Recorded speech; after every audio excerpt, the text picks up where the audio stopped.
after we put this very important x value and 0 in the table and the domain, then I realize that there is a bracket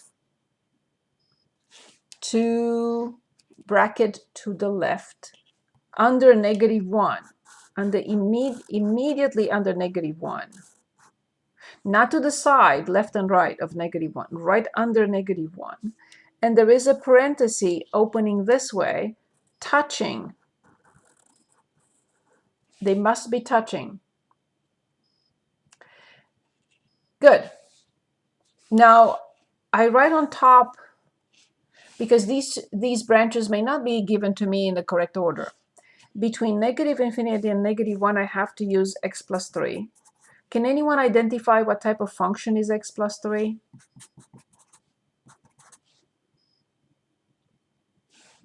Linear. Thank you very much. Very good.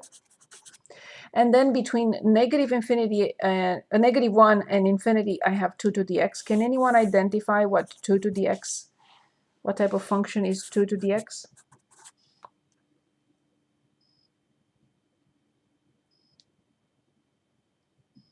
Is that exponential? Thank you very much.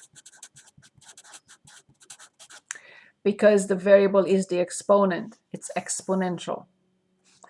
Good. So before we continue, I just want to refresh your memory that a linear function either looks like this with a positive slope, or looks like this with a negative slope, or is horizontal.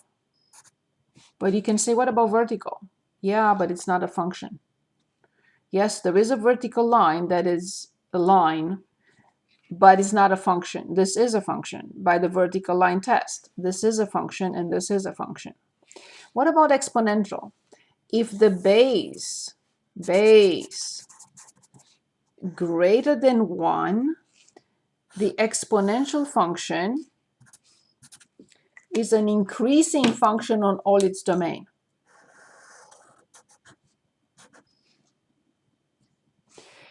If the base is less than 1, it will be decreasing. I'm just going to graph it right here as a dotted line.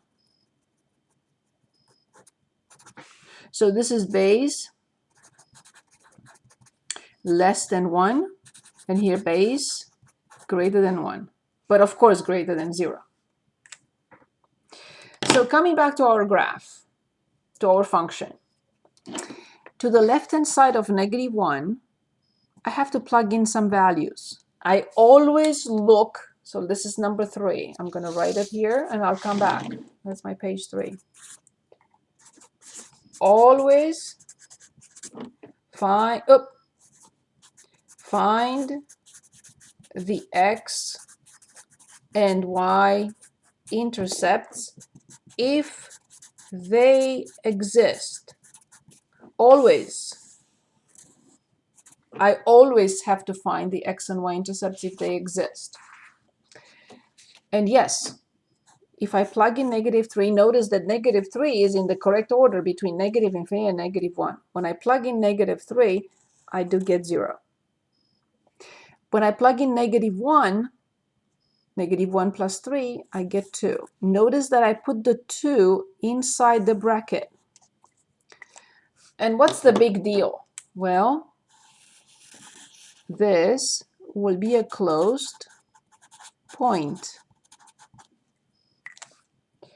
On the other side, when I plug in -1, I hope you remember that 2 to -1 is 1/2.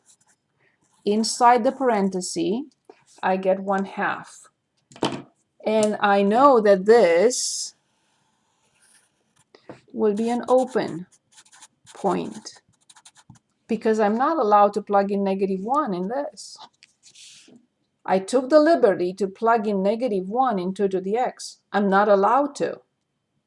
But if I don't start with -1, I have to start with -0.9999999 to the immediate vicinity of -1. But I don't want to do this.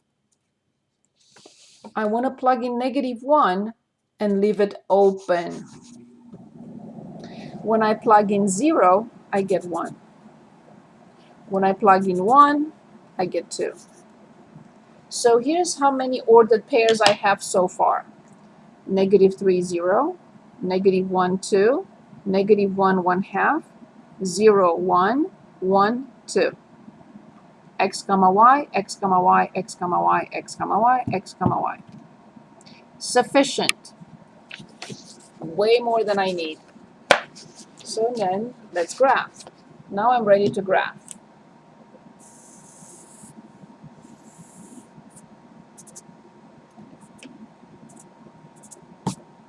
Okay, so I will use 2 different colors. Do you have to do that? No. But the reason I'm using 2 different colors will be very clear in a moment. So I will use whatever, purple and black, left and right. Okay. So -3, 0, -1, 2, with a full point. Here's the graph. I'm done. This goes away. -1, 1/2, open point. 0, 1, 1, 2.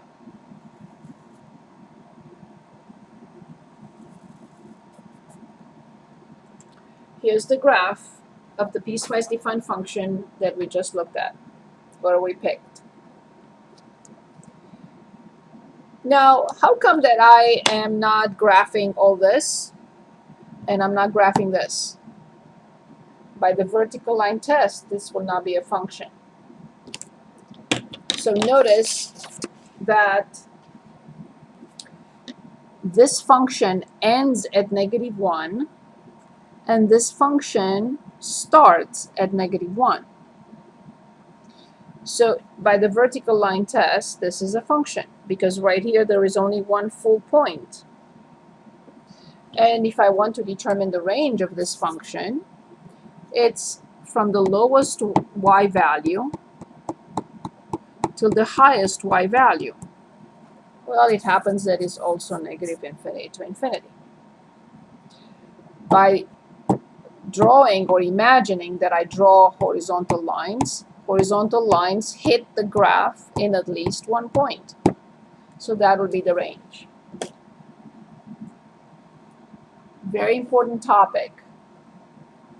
So as number 4, I will add here, find range. If it's not asked, maybe you can skip it, but I will always look at those 4 points, 4 items if you want, when I'm asked to graph. I always find a domain.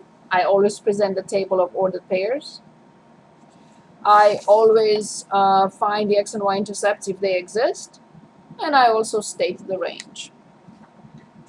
Anyone, any questions, anything you'd like to ask?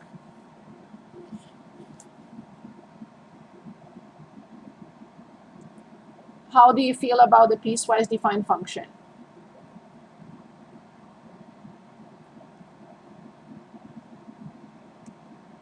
Any questions? I do have a question. Yes. So what you're currently going over right now, is that also going to be uploaded to Canvas?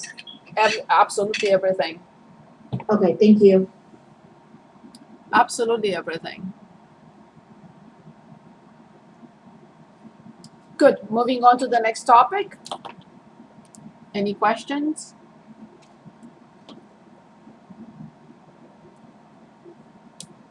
Okay, the next topic is the average rate of change of a function between 2 points. So what does this mean?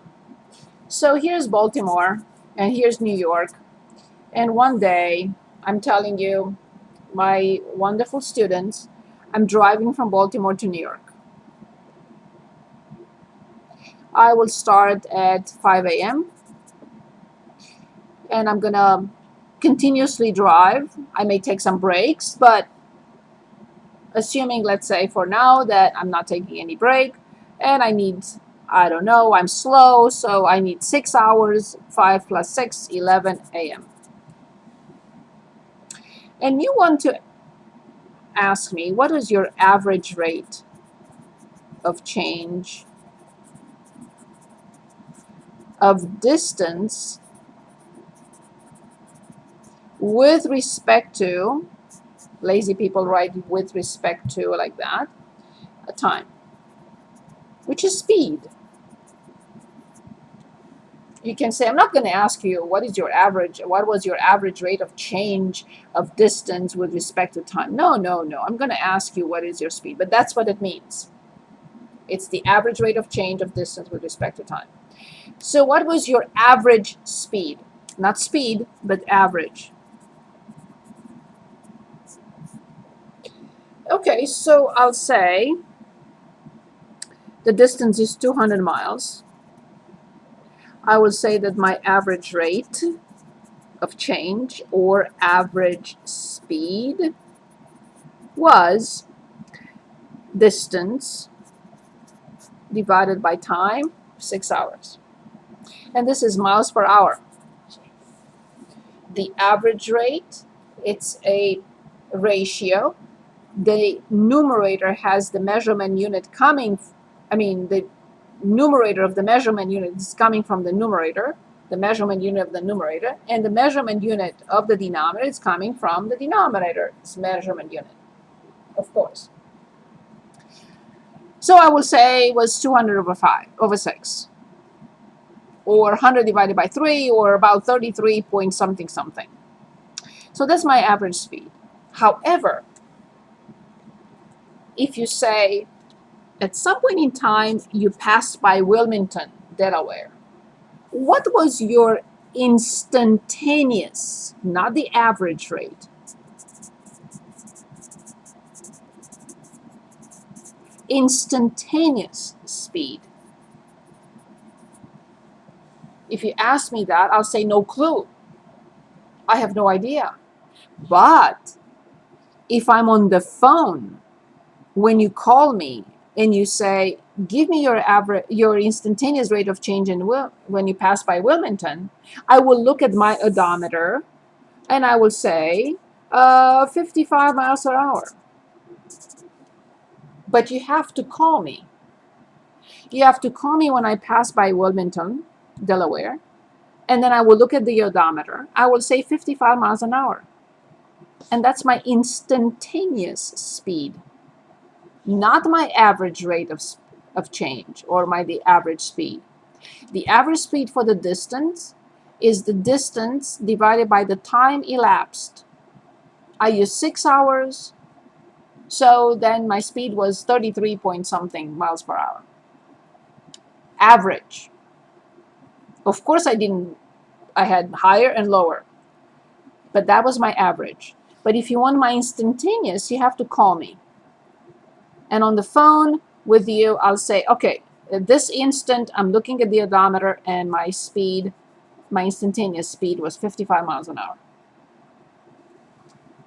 Okay, coming back now to the average rate of change. This was an example with distance. Now give me any function you want to work with, any function you can think of, any function you want to make up, and give me 2 points. Give me the x value and I will be able to determine the y value. Any function, please. Anyone. Like an equation? Is that what you're asking for? A function. Yes. If you want to say equation, that's fine, but it's a function. F of x equals x squared plus the square root of x. Good. Now give me 2 x values.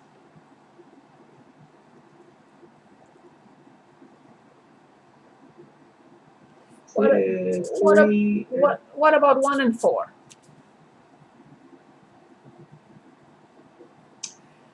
How do I determine the y value?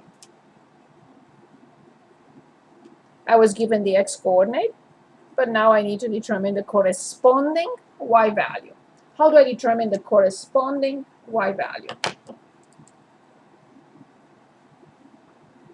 Plug it into the Plug the equation. x. Yes, of course. This one has to be f of 1, and this one has to be f of 4. Awesome.